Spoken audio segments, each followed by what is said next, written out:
Bonjour mes frères et sœurs, c'est encore votre frère Lambert Lakis.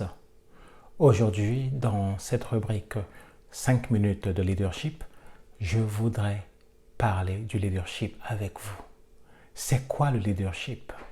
C'est une question que beaucoup de gens se posent. On voit par-ci par-là des séminaires sur le leadership, des formations payantes sur le leadership. Mais c'est quoi ce leadership? Oswald Chambers, qui est un pasteur, un chrétien, définit le leadership comme étant de l'influence. Rien de plus, rien de moins. Il dit, c'est influencer autrui pour une cause utile. Cela ne dépend ni d'un titre, ni d'une position.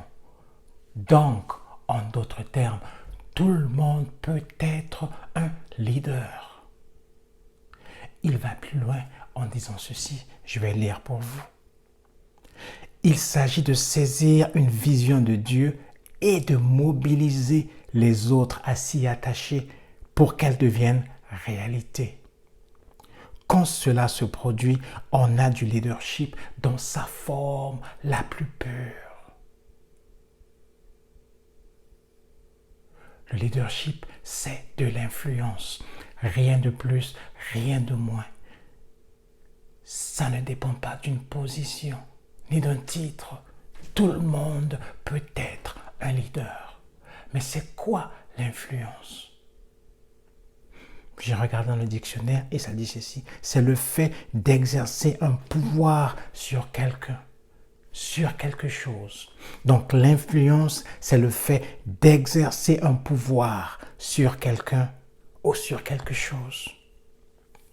Donc l'influence n'a rien à voir avec un regard ferme ou un regard menaçant. Je me rappelle lorsque nous étions enfants, lorsque nous regardions des hommes adultes au regard ferme ou menaçant, on disait que ce monsieur était influent. C'est pas ça l'influence. Le Seigneur Jésus va plus loin.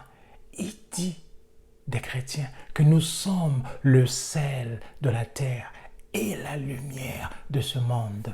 Ça c'est dans Matthieu 5, des versets 13 à 16. Mais lorsque vous regardez, le sel et la lumière, qu'ont-ils en commun?